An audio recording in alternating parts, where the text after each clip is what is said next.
আসসালামু আলাইকুম সুপ্রভিয়ার্স আওয়ালয়ের পক্ষ থেকে জানাতেছি তোমাদেরকে আজকের ভিডিওতে অনেক অনেক ধন্যবাদ এবং স্বাগত। মূলত আমরা আজকের ভিডিওতে যে টপিক নিয়ে কথা বলবো সেটি হচ্ছে তোমাদের হাতে থাকে একটা স্মার্টফোন, অলওয়েজ তোমরা সবাই ইউজ করো এবং ফোনের মধ্যে যত বেশি কিছু আছে ফোনটা যখন হ্যাক করে বা যখন ফোন ল্যাগ দেয়, যখন গেম প্লে করো তখন অনেক বেশি ল্যাগ দেয়। সো এই ক্ষেত্রে তোমরা কী করো, ফোনের ক্লিন আপ অনেক কিছু, ফোন রিসেট দাও, অনেক কিছু করো। বাট যারা নতুন ফোন কিনতেছো, আমি আবার বলতেছি ভাইয়া, যারা নতুন ফোন কিনতেছো, একটা নতুন ফোনে একটা প্রবলেম বর্তমানে সবাই কিন্তু ফেস করতেছে। সেই প্রবলেমটা হচ্ছে যখন ফোনটা আপডেট দিয়ে দিতেছে, যখন সফটওয়্যার আপডেট দিয়ে দিতেছে তখন অটোমেটিক ফোনটা কিন্তু ভাই রিবুট অর্থাৎ আর খুলতেছে না, বন্ধ হয়ে যেতেছে। সো কেন ভাই খুলতেছে না এবং এটা হওয়ার কারণটা কি, আমি সম্পূর্ণ ভিডিওটিতে আজকেতে এই বিষয়টা তুলে ধরবো। যারা আমাদের চ্যানেলটিকে এখন সাবস্ক্রাইব করেনি অবশ্যই ভাই, যদি ভিডিও ভালো লেগে থাকে অবশ্যই সাবস্ক্রাইব করবে এবং তোমাদের বন্ধুদের মাঝে শেয়ার করে দিবে। তো ভাইয়া এর জন্য আমাদের প্রথমত কী করা লাগবে, আমাদের ফোনে, সবার ফোনে একটা সিটিং অপশন বলে রয়েছে। তো আমরা ডিরেক্টলি সিটিং অপশানে একটা ক্লিক করে দেবো, ঠিক আছে। সিটিং অপশানে ক্লিক করে দেওয়ার পর তোমাকে একটু ওয়েট করা লাগবে। সিম্পলি আমি যে কাজটা তোমাদের করতে বলতেছি সেটা হচ্ছে একটু স্ক্রল ডাউন করে নিচে আসবা।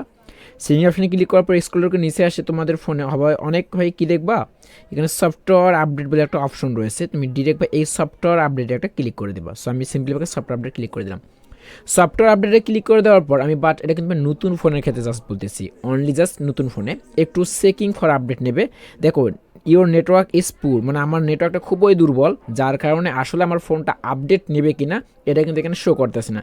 লোডিং ফেল, আমার কিন্তু ফেল দেখাইলো। আমি আবার ব্যাক স্পেস করবো, আবারও মানে সফটওয়্যার আপডেটে ক্লিক করবো, নেটওয়ার্ক কানেকশন ইরোর। আমি এবার দেখবো আমার ওয়াইফাইটা বন্ধ করে দিয়ে আবার চালু করে দেবো ডিরেক্ট। আবার ঠিক এরকম নেট কিন্তু কানেকশন রয়েছে, বাট আমার কিন্তু ভাইয়া আবারও যদি এখানে ক্লিক করি আবারও কিন্তু চেকিং ফর আপডেটে কিন্তু চলে গেছে।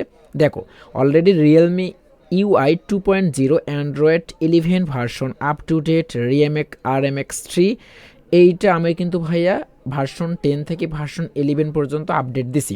যদি তোমার ফোনটা আপডেট নিয়ে থাকে তাহলে এখানে আপডেট বলে অপশন রয়েছে, তুমি আপডেটে ক্লিক করে দিতে পারো, ঠিক আছে। তো এর জন্য দেখো ওপরে একটা এইরকম আইকন রয়েছে, তুমি ডিরেক্ট এইভাবে আইকনে ক্লিক করবা। আইকনে ক্লিক করে দেওয়ার পর trail version, auto download, auto update overnight, মানে তুমি অটো আপডেট এটা রাখতে পারো অথবা অটো আপডেটটা অফ করে রাখতে পারো। তুমি যদি অফ করে না রাখো তাহলে অবশ্যই এটা অন করে এখান থেকে দিবা। আমার যেহেতু অন করে দেওয়া আছে আমি তুমি অন করে দিবা। কিন্তু আমার এই ফোনটা ওল্ড ফোন, যার কারণে আমি কিন্তু এরকমটা করলাম না। কিন্তু ভাই তোমাদের যাদের নতুন ফোন তারা ভুলে ওই আপডেটটা দিবে না, কারণ ওই আপডেটটা দিলে তোমার ফোনটা এমন একটা অবস্থার মধ্যে চলে যাবে, শেষমেশ তোমার এই ফোনটা তোমাকে ভাইয়া ফ্ল্যাশ মারতে পারে। সো অবশেষে তোমাকে একটু ফ্ল্যাশ মারতে হতে পারে। সো এর জন্য আমরা নতুন ফোন আপডেট দিব না। যদি আপডেট দিতে হয় তাহলে যে শপ থেকেই ফোনটা আমি কিনবো ওই শপের মানে যারা কাস্টমার কেয়ার থাকে অথবা শপে যারা থাকে তাদের কাছ থেকে ভালোভাবে শুনবো, শোনার পর আমি এটা আপডেট দেবো। সফটওয়্যার আপডেট কিন্তু খুবই একটা গুরুত্বপূর্ণ, ঠিক আছে। এবার ভালো থাকবা, সুস্থ থাকবা, পরবর্তী ভিডিওতে নতুন কোনো টপিকগুলো তোমাদের সঙ্গে শেয়ার করবো, ঠিক আছে। গড ব্লেস ইউ, আল্লাহ হাফেজ।